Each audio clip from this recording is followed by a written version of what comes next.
And how do I know when to start? Does it say live in the corner? Oh, yes, it does. Okay, good. I'm live. Okay, so how do I know if there's anybody here, though? I think, oh, one person. That's pretty neat. Is this where it says how many people are? Yeah. Okay. Yeah, now you got 2 people. Okay. Okay. Do I have to look at myself the whole time? No. Oh. I would say, like, you look at the camera. People are watching, they'll also say hi. Okay, hi. You can go to a different thing and just keep talking to the camera. People Okay. listening. You can have a different window open. That's fine. Okay. Just don't close the stream. Okay. Should I just start then? It says there's only one person. Yeah, just go for it. Okay. So, hello everybody. I'd like to get started. So, I'd like to take a moment before I start to acknowledge that the land I'm on is Treaty 1 territory, the traditional and ancestral homeland of the Anishinaabe, Cree, Dakota, Dene people, and the homeland of the Métis Nation. I would like to acknowledge the systemic harms of colonization on the original people and commit myself to reconciliation. I'm doing this talk today in support of the Canadian Mental Health Association, which does advocacy programs and support for mental health so that all Canadians can live in healthy lifestyles and do okay with, recover from mental health, I guess. We're trying, Ride Don't Hide is a fundraiser. So we're trying to reach a goal of 70,000. So if every Manitoban donates just $20, then we will reach our goal for the year. So I'm talking to you today about the importance of mental health and animals, and our connection to animals, because that's very important and has helped me recover from my own mental health journey. So I'm a veterinarian. I grew up in Manitoba on a farm with beef and sheep, and I wanted to be James Herriot. So if you don't know who James Herriot is, he was a British veterinarian who, before the era of antibiotics, drove around in the gorgeous British countryside and, helped farmers with their animals. And so I got into veterinary school, but I was just getting in as I was discovering other things you could do in life, basically. So when I first got into vet school, I was introduced to the concept of One Health, which is the connection between animals, humans, and the environment. So this is really intriguing to me, and I think it's a good way to sort of, as a veterinarian, help the humans as well, because of course that's an important part of veterinary medicine. So after vet school, I did private practice, the James Herriot style, for a couple of years in Dauphin, Manitoba. And then I went to New York City and I did a master's of public health. And then since then, I've worked in various jobs. So I'm going to start. I guess I'll just go. If there's anybody listening who has a specific question, just stop me at any time or put it in the chat. And I'll try to keep track of that and respond. Okay. So I mentioned a bit about One Health. And right now we are also, I would like to take a moment to acknowledge just, how challenging the times are that we're living in right now, with the protests and Black Lives Matter movement. And then also all of this through a pandemic. And the pandemic, the COVID virus is a new virus, and we think it's spilled over from wildlife into humans.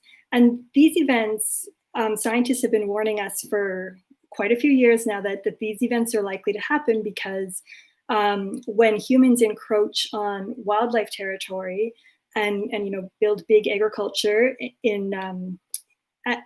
and expose humans and domestic animals to these new wildlife viruses, they're going to spill over into humans. And sometimes they spill over into domestic animals first, and then that amplifies the virus and it can spill into humans. And sometimes it's just spills over into humans directly, which is, I think, how we're thinking the COVID one did. So if you've seen the movie Contagion, for example, that movie was based on the Nipah virus outbreak, which was in Malaysia. They were building big pig farms, and then they would build plant mango trees inside the pig pens. And then the flying foxes would come and eat the mangoes, and then all of their spit and saliva would get all over those mangoes and drop down into the pig pen. And then the pigs were chewing on the mango beds. And pigs are what's called an amplifying host, meaning that they were really good at producing virus, and then that spilled over into the human population and made the humans sick. So I mention this now because it is connected to mental health because everything is always connected. When these kind of outbreaks happen and we have to respond from an animal side, there's huge mental health impacts on the farmers and the people involved, the people whose livelihoods are disrupted, as we're seeing now. As I mentioned, this is a fundraiser for the Canadian Mental Health Association, but a lot of people right now can't afford to donate like they normally would because they might be out of work or other expenses because of the pandemic. So it's a big disruption. I also was working for the Canadian Food Inspection Agency during the avian influenza outbreak in BC in 2014. And that was an example too of, in Canada, we've got poultry barns in what used to be a wetland. In 1924 or something, I think it was, they, made it into farmland. And it's also a migratory bird pathway. So avian influenza is to be expected to spill over there. It's something that all the farmers we talked to were aware of. But we did some qualitative research, which is when you talk to people. It's a social science methodology, so not a lot of vets use it yet. But so when we talked to the farmers, what really struck me was how stressful it was on them. Not only impacting their livelihood, but they're the caretakers of these animals. And farmers, I believe, feel an obligation to take care of the animals that are under their care. And so when you need to, euthanize them, that's very hard. And when they're sick and they're dying, that's very hard too. So, and if you have a pet, you can imagine it's sort of the same thing. Okay, so I just wanted to, tie that all in too with the farmers and that mental health impacts can happen in lots of different scenarios. Okay, so I guess I'm going to talk mostly about an organization that I've been working with in Winnipeg called Community Veterinary Outreach. And this is a registered charity across Canada based in Ottawa. It was originally founded by Dr. Michelle Lem. And what it does is provide pro bono veterinary care for the homeless or marginally housed or street involved youth. And then, so when they come to get the pet care or the vet care, they can access other services. So we embed human health and social services into these preventive veterinary medicine clinics in sort of a One Health approach. So far, community veterinary outreach is in Ottawa, Toronto, North York, Hamilton, Guelph, Kitchener-Waterloo, Vancouver, Winnipeg, Kelowna, Saskatoon, and Kansas City. And we've treated over 1,000 pets and over 1,200 humans. So the program in Winnipeg has been around for a couple years now, and we've done maybe 4 to 6 events. And it's been really good. So we provide basic veterinary care, such as rabies vaccines, deworming, grooming, and then we also provide the human health services. So harm reduction, prevention, anti-smoking and to help people stop smoking, and different services. So, sorry, it's a bit weird with no interaction back, but it's fine, I guess. Okay, and we also do flu shots. So that's a good example because getting a flu shot, it's something we all know we should do, but it's not something you're maybe going to be highly likely to seek out. But if you're there anyway and you come, for your pet, then you can say, okay, while I'm here, I might as well get the flu shot. And that's a lot of what community veterinary outreach does, is that when people come in to get these services, we talk about how important your pet's dental health is, oral health, and then we talk about, and it's also important for your oral health, and then we have services there who can do human oral care and provide toothbrushes and toothpaste. So I'll just go through kind of the reasons that we've got some studies and show that people who live in poverty have a shorter life expectancy than the general population. And up to 19% of homeless people have pets, actually. And pets are very important because they provide an unconditional source of love without judgment. So I don't know if anybody's read the book or watched the movie A Street Cat Named Bob, but it's about a guy who's living on the street, and then this cat adopts him. So he keeps, trying to shoo the cat away, but the cat keeps coming back. And then eventually, when he's on the street with the cat, people interact him and they see him as a human. And then eventually that helps with his self-esteem. And then the other important outcome is that it's a great motivation to avoid incarceration. So all of a sudden, he needs to be careful because he wants to be there to take care of his cat. And we did see this, an example of this at one of our clinics here in Winnipeg.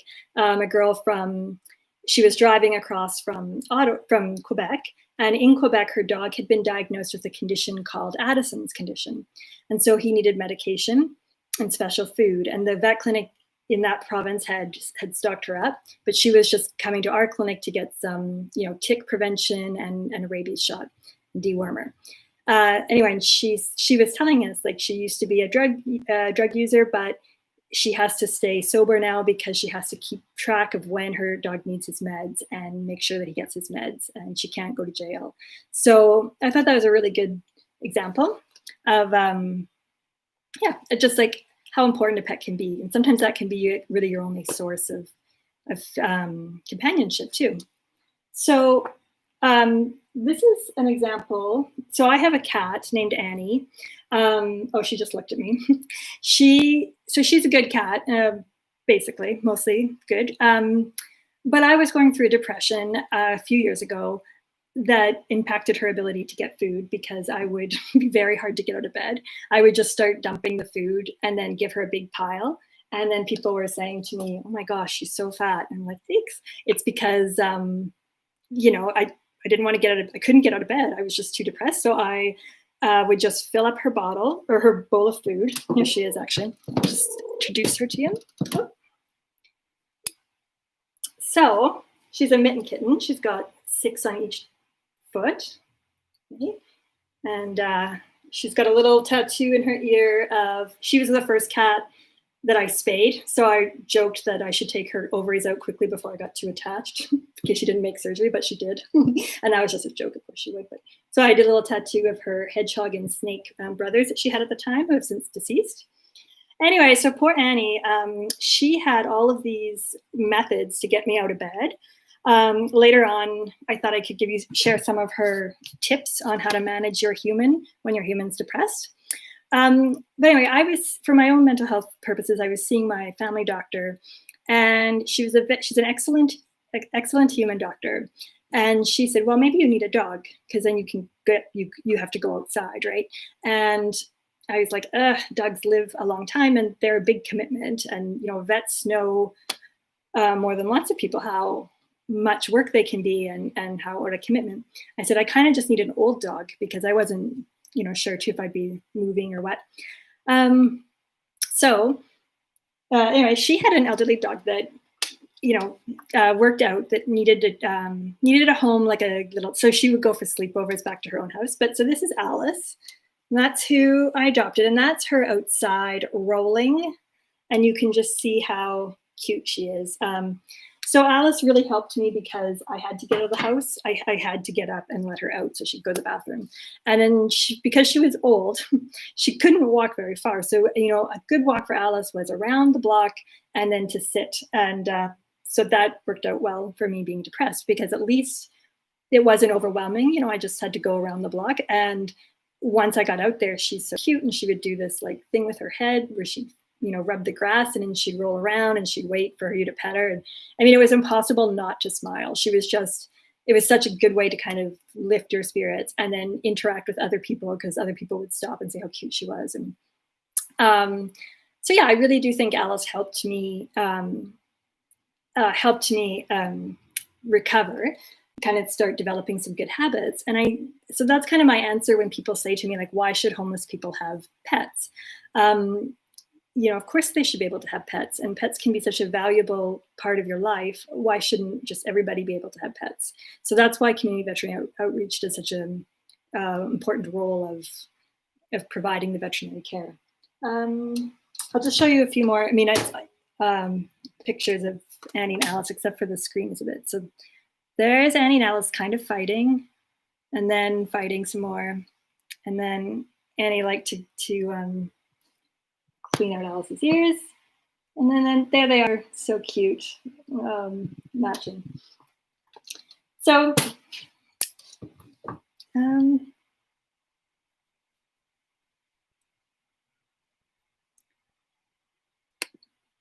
Okay, so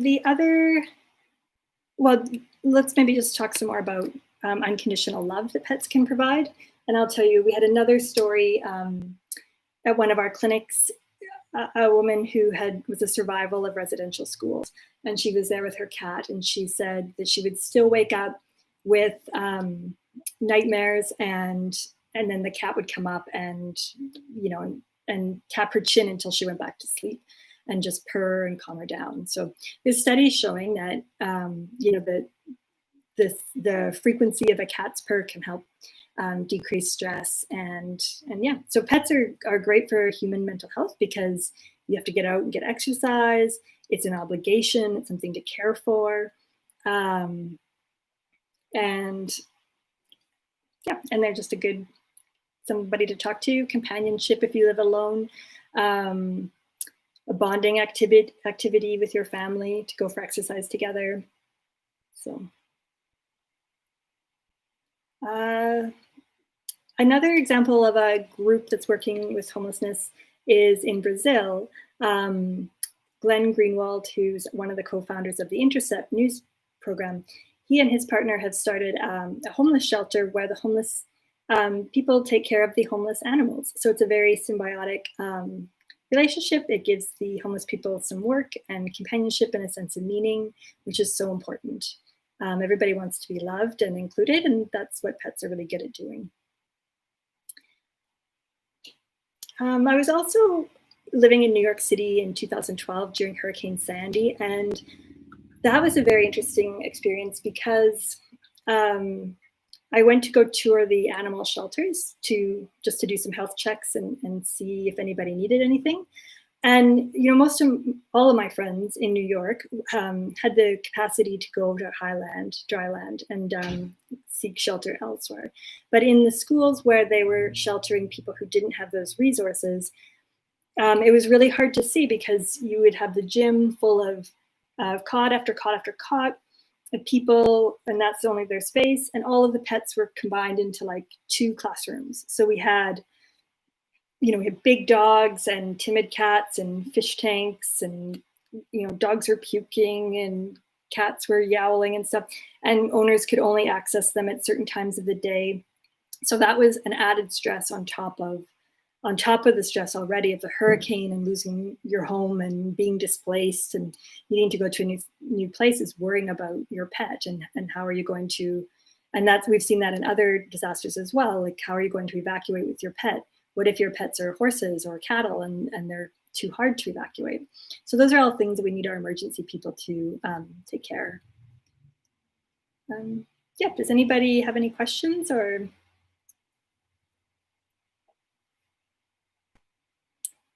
Don't really have much more to say. That's it. Okay. Well, yeah, I guess maybe I'll give you a few of Annie's tips. So if you've seen the song or heard the Weaker Thens, their song "Virtue the Cat Explains Her Departure" is one of Annie's favorites because I think it talks about what happens when Annie accidentally gets outside and left, and she's not as comfortable with being a street cat as she thinks she is. So Annie, I already mentioned like her number one tip would probably be to get your human a dog, because then you have to get out of bed to feed her nice fresh food. She doesn't like when I just fill a bowl and just leave it. She wants fresh water and all that, of course. She does know how to find my favorite chair, so she recommends that you find something that's sentimentally important to your human, and then scratch that, and then that usually will get the human up. And getting some greenery is good. So going outside for a walk, and he likes to go in a little backpack and go down and get a green smoothie or eat a salad or something and get some exercise. Okay. Okay, well, I think I'll just end it there. And, don't forget to talk to your veterinarian about preventive care for your pet. When you're at your human doctor, don't forget to mention to them if you do have pets, because sometimes there are diseases that go between the two. And also, there's some studies showing that if human doctors ask their patients about their pets, it decreases the stigma, or decreases the patient's nervousness and engages them, and then you end up getting better quality information as well. So yeah, enjoy your evening and take care. Thank you for including me, and don't forget to donate to the Canadian Mental Health Association. How do I stop it? There should be an end button. All right, we moved it. End stream. Right? Okay, perfect. Okay, thank you. Bye. Good job.